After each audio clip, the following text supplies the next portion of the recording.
Welcome to Public Domain Video Theater presented by the great detectives of old time radio. From Boise, Idaho, this is your host, Adam Graham. If you have a comment, email it to me, box13@greatdetectives.net. And today we're bringing you another episode of Racket Squad. The original air date, September 4th, 1952, and the title is Check and Double Check from Season 3, Episode 1.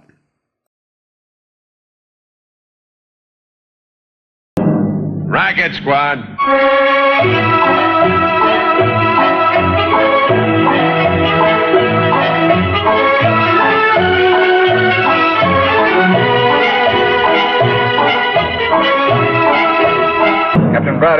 Captain Braddock, ready. What you're about to see is a thrilling and dramatic real-life story, taken from the files of the police racket and bunco squads, business protective associations, and similar sources all over the country. It is presented by Philip Morris as a public service to expose the confidence game, the carefully worked-out frauds by which confidence men take more money each year from the American public than all the bank robbers and thugs with their violence. I call this file the case of Check and Double Check, one of the most ruthless crimes ever brought to the attention of this office. It centered around Mrs. Jenkins, a widow, and her son Danny.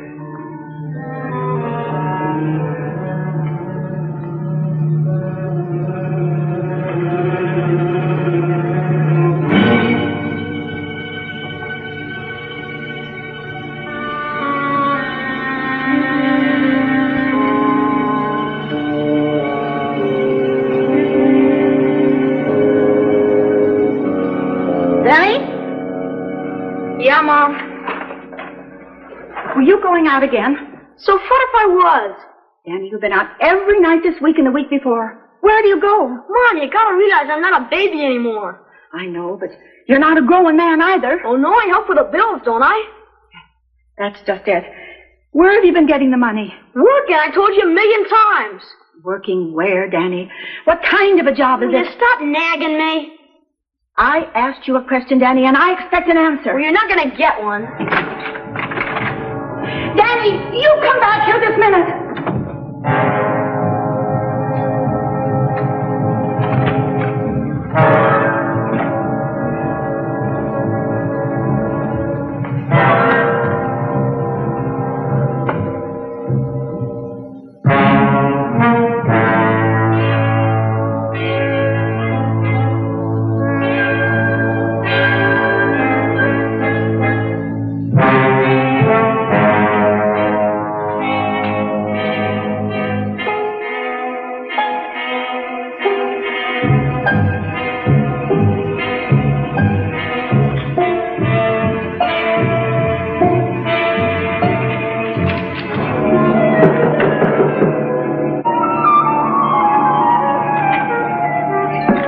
Come in, please, Father. Thank you. Would you like a cup of tea or coffee? Nothing, thank you. Is Danny home? No, Father, he isn't. He just went out. Father, it's Danny I called you about.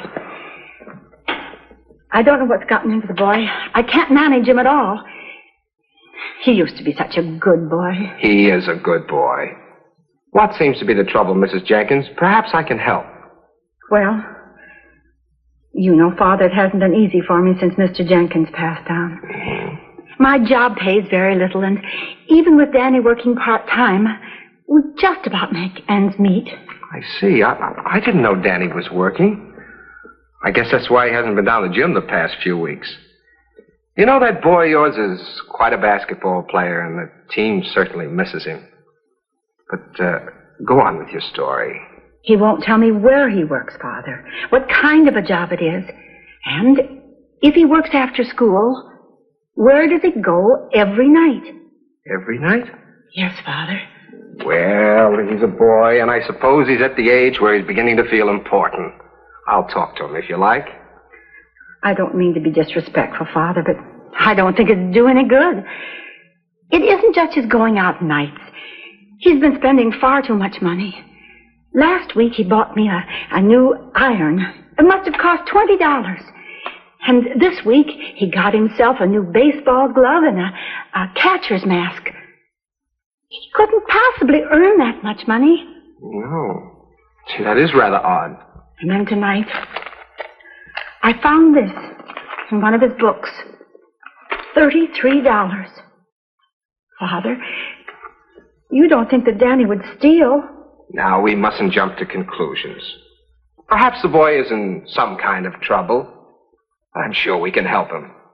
As a matter of fact, there's a police captain that drops down the gym every so often to referee a basketball game. I'll speak to him tomorrow. We'll find out what this is all about. You won't let them arrest Danny, will you, Father? No. You just let me take care of everything. All right, Father, if you say so. But I know he's in trouble. Now, Danny's a good boy. Don't you go worrying about things. Everything will be all right. Goodbye, Father. Now remember, we've already worked this district. If anybody asks you any questions, you don't know anything about it. You've never been there. Is that understood? Yes. Are there any questions? Yeah, I got one, teacher. I wasn't talking to you. Pardon me for living. Just want to know what time this clam bake will be over. It's interfering with my social life. It'll be over when I say so. Lay off that giggle water. You've got a job to do tomorrow. Yes, ma'am. Yes, ma'am. Now we'll go over our assignments again. Butch, where do you go and what do you do? The hardware store, 5th and Main. I buy a heating pad for my mother. She's so sick in bed, and the doc says to get her one right away. I pay the sucker with a check, and then I get the change in cash. What if he won't cash your check? Then I turn on the tears. What if he wants identification? Then I show him a bill made out to Mom, or a letter addressed to her. What if it doesn't work? Then I tell him to call you here if he doesn't believe me. The number's Sycamore 28002. Very good. Paul, you're next. Okay, Irene, here goes. Brown's department store downtown. I buy some blankets, then go through the check cash routine, same as Butch. Where's your mother? Why can't she buy the blankets? She has to stay home and wait for the man to deliver a new refrigerator. I guess that covers it. Danny, how about you? First I, Come on, Danny. You know it. Lee's grocery store. I go in and load up with groceries and give the guy the check. What then? What's your story? Well, we just moved to the neighborhood, and Mom's waiting for the doctor, because he's coming to see my little baby brother, and he's so sick that Mom can't leave him, and there's no food at home. Is that what you want, Irene? Fine, Danny. Fine. And don't be nervous about tomorrow. There's nothing to worry about. You just remember what I taught you. How will, Irene? Now, Lorraine, we'll run through yours. Let's ask it out, huh? The whole thing? Now, you've already come into the drugstore and picked out the things you'll need. You know, baby bottles, nipples, vitamins, baby food, and so on. Now, I'll be the druggist, and you hand me the check. Just use a piece of paper off your scratch pad there. Allotment check from the government, huh? Is this your mother's signature? Yes, ma'am. Pretty big check. How come she didn't come in herself? Well, she's home with the baby. He has colic. It's a good thing the check came today. Ma sure can use it. I don't know. Oh, I guess it's all right. What's your phone number and address? Why, I don't know the address yet, Irene. Of course you don't. How stupid of me. You couldn't possibly know till I give you the check. Well, if the druggist asks any questions, you know what to tell him. As a last resort, have him phone me. Well, I guess that's all for tonight, kids, huh? Now, you be sure and be here right after school tomorrow, huh? Okay. Goodbye now. Bye, Irene. Don't be late.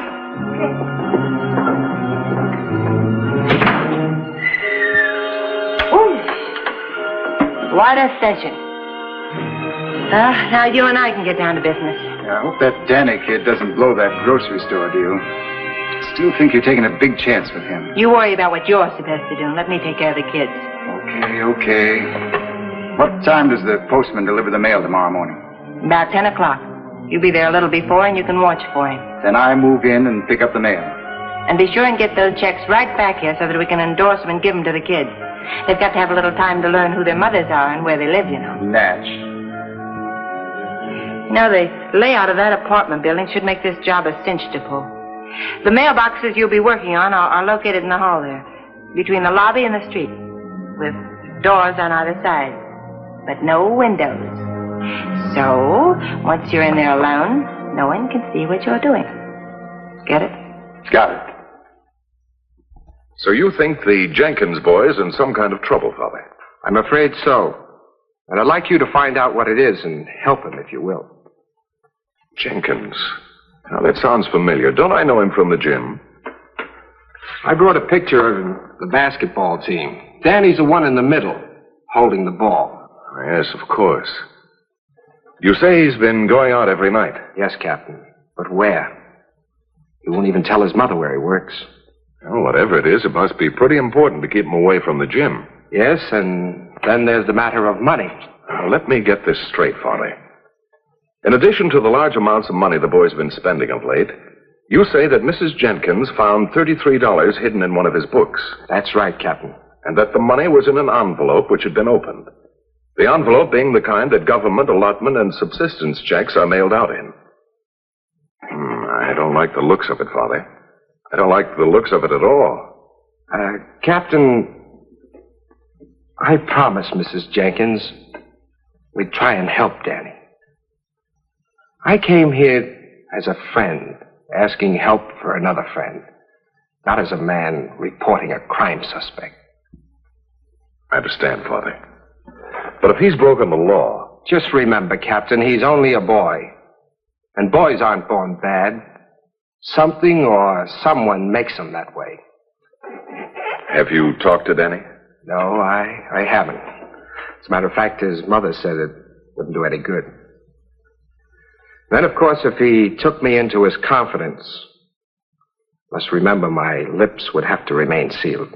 Yes, I know. Well, I could talk to Danny, but if he didn't tell me the truth, we might never learn what's behind all this. There's only one thing to do, Father. I'll have Sergeant Emery watch Danny and see what we can find out.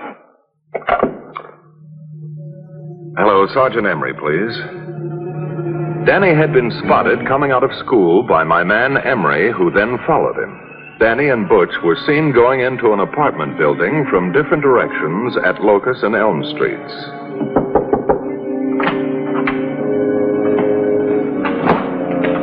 Where have you been? Oh, will you be quiet? All right, now, we don't have too much time, so let's get going. First of all, the money for last week is on your desk.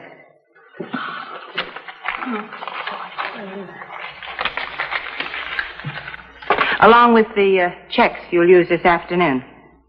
Necessary mail and bills. Study those names and addresses very carefully. There can be no guesswork. You must be exactly right. About an hour later, Danny and the other kid came out and got into a car with a man who looked kind of familiar to Emery. He couldn't place him, however. A woman also came out with them. But Emery didn't get a very good look at it. When the car pulled away, Emery tailed it. The black sedan was heading downtown. The trail for the time being ended on 2nd Street, right around the corner from one of the busiest sections of town. Emery parked down the street a little, wondering what it was all about, and why no one was getting out of the black sedan. You're first, Danny. Now go into that grocery store and give it everything you got. And don't get buck fever. We'll all be sunk. Okay, I won't. Okay. Take off.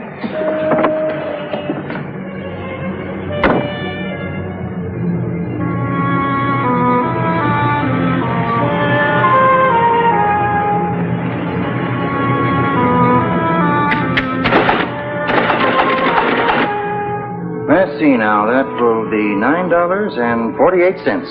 Yes, sir.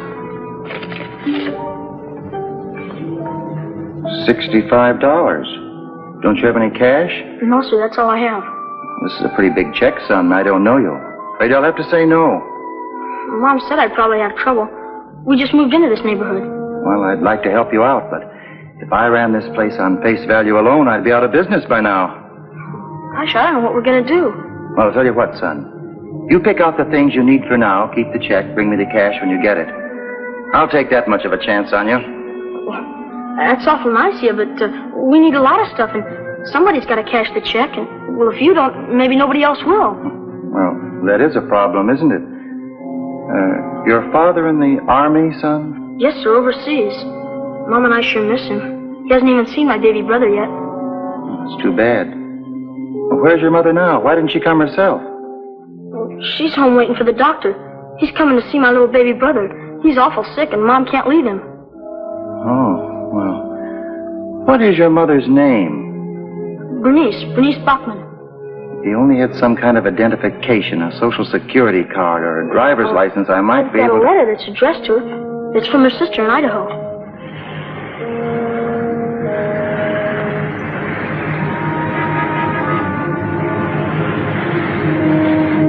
Yeah, it's addressed to her, but... Well, you can call up Mom if you want her. She's home now. Well, that's not a bad idea. What's the number? Sycamore 28002.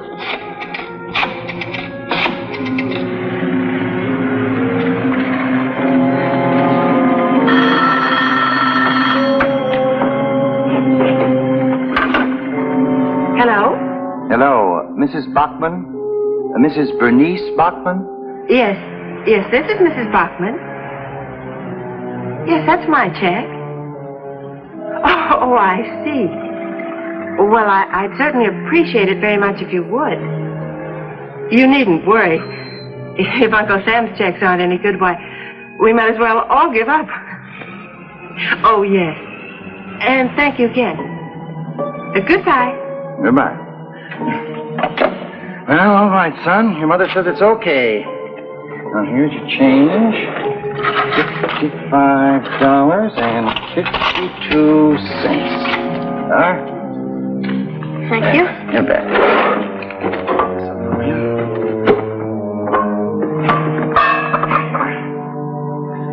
When Danny came out of the grocery store loaded with bundles, Emery began to get the drift of things.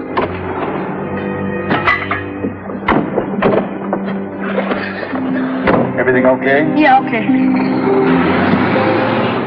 There's no doubt about it, Tom. It all adds up to rifling mailboxes and the check cashing racket.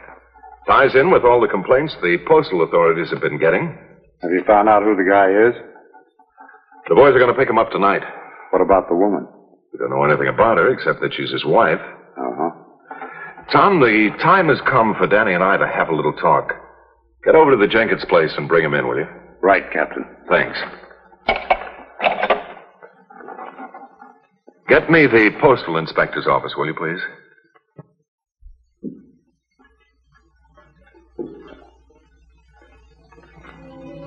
What's the matter, son? What's troubling you? Nothing. Yes, there is. Want to tell me about it? Mom? I done something awful. How awful, Danny? What is it? I joined a gang. First, it didn't seem like I was doing wrong. Then you what? I did it just to please you, Mom. Honest, that's why I did it. Did what, son? You didn't steal? It was worse than that. I passed a forged check. It's a government check made out to the wife of some soldier. Danny, who made you do such a terrible thing? Never mind who. Just not going to do it anymore. And I'm going to tell them so. While I'm at it, I'm going to give them all their money back right now. Oh, no, Danny, no. Let Captain Braddock handle it. Father O'Day has already spoken to him. Captain Braddock? Father O'Day? Mom, you knew. Son, I found the $33 you hid in one of your books. Sorry, Mom. Come back, Danny. Come back.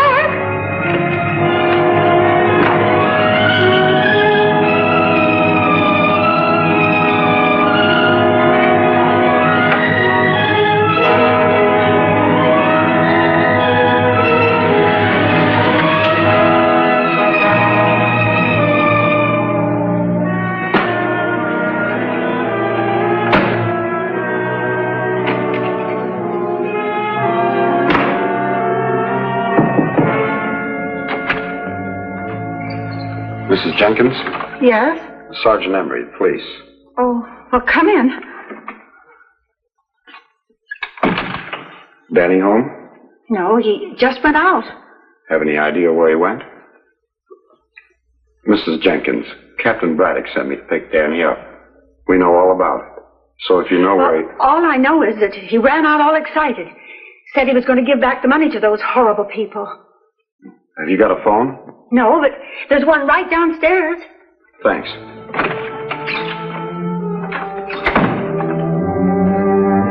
Captain Braddock, please. This is Emery, Captain. I'm in the phone booth just below the Jenkins apartment. No, I missed Danny. He's on his way over to the Miller place to give back the money. What? Yes, I just found out that Steve Miller is a dangerous criminal with a long record, and that his wife served time in prison. The boys are going to pick them up now, so stop Danny before they get there. There may be some trouble, and we don't want him to get hurt. Now, if you don't catch him, I'll see you there. Right, Captain. Outside the building at Locust and Elm.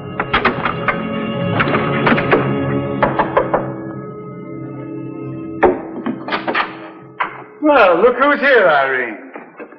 Danny, what brings you here? I got something to say, and I want to get it off my chest. Couldn't it wait till morning? Yeah, what's the rush, kid?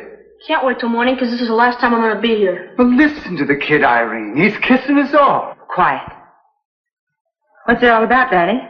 What's happened? I'm fed up, that's what. I told my mom all about it. You did what? What did you tell your mother, Danny? Did you tell her about us, too? I only told her what I did. Figuring money, I don't want it. Well, there's one of your prize pupils for you, Irene. He only told his mother what he did. Oh, shut up. Let me handle it. Don't tell me to shut up. I'm through letting you handle things. You stupid little... Stop it, Steve. Leave the kid alone. Keep out of this. It's all your fault. I said leave the kid alone. Mind your business.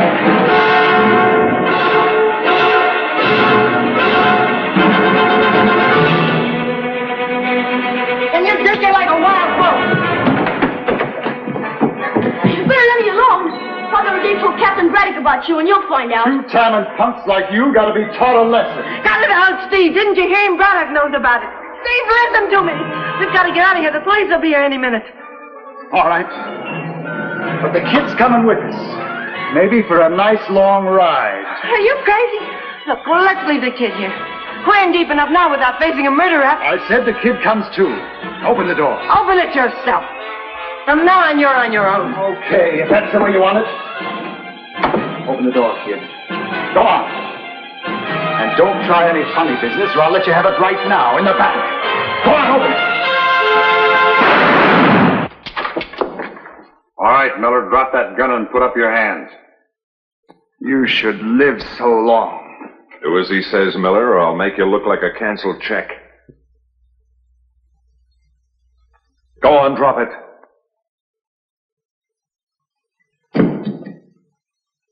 All right, Emery, you can come in now.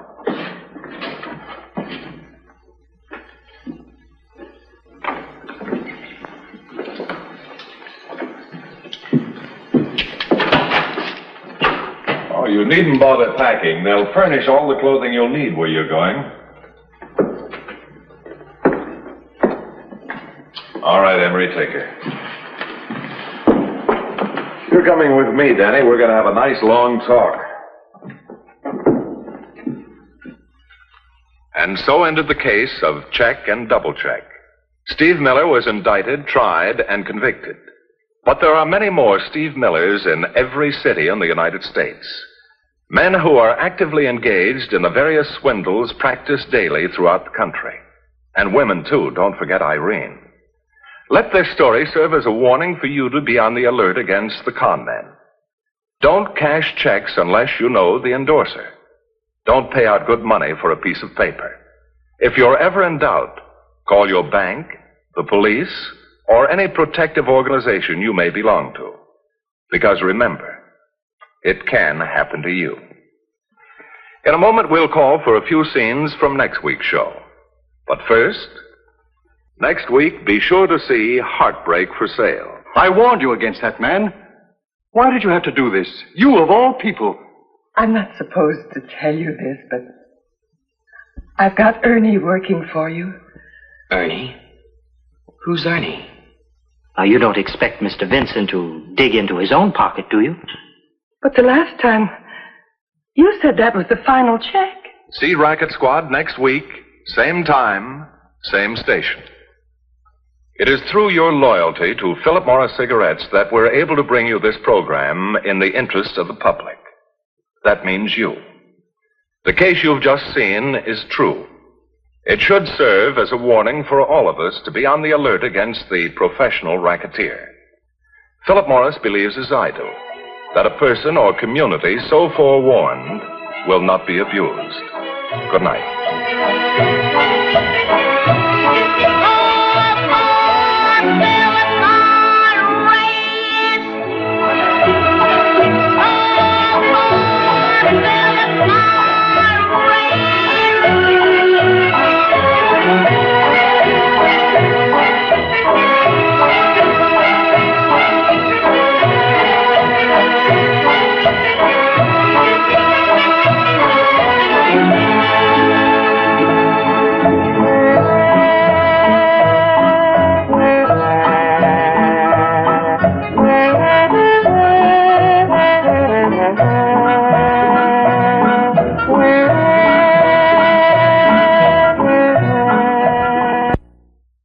Welcome back. As someone who worked in financial services for many years, this is interesting as this episode points to the roots of many practices people have around checks. Now, of course, we use checks far less today than we did even a decade ago. But people who use checks will often have their phone numbers on the checks, and this episode gives a good reason for that. So someone can't make up a phone number to have someone call to cash your check. You also saw why check cashing became such a touchy issue for so many stores. You feel bad for this storekeeper who was trying to help a kid out. He ended up getting taken. And that's why most retail stores will not cash a check for you. And why you have check cashing stores which have their own methods of making sure that the check is legitimate and charge a very high fee for the service. And stores that do decide to make an exception and cash a check often end up paying a price for it, just like the storekeeper in this episode. Our crooks were not as clever as you typically get on Racket Squad. While the scheme is sound, using young boys is a risky prospect, as they might talk or change their mind, or might inadvertently, in a clumsy way, giving the game away. Now, of course, criminals did and do involve kids in their schemes, but some of the schemes on Dragnet, for example, have shown criminals being a bit more cautious and providing a degree of separation and deniability between them and the youth that they're getting involved in crime. The most famous person acting in this episode is the actor who portrays Danny, Billie Gray. Billie Gray had already had a major part in what became one of the great classic science fiction films, The Day the Earth Stood Still. And a few years later, he would land the biggest role of his career, playing the eldest son, Bud, on Father Knows Best. He would continue to act into the 1970s, but also found new careers as a motorcycle speedway racer, and he also invented the F1 guitar pick. Well, that will actually do it for today. Thank you for watching. You can follow us on social media or contact me by email at box13@greatdetectives.net. And be sure to check out our website at greatdetectives.net. If you want even more video theater, be sure to subscribe to us either on YouTube or in the Apple Podcast Store. And if you're watching on YouTube, be sure to like this video. Finally, thank you to all of our Patreon supporters for their support. From Boise, Idaho, this is your host, Adam Graham, signing off.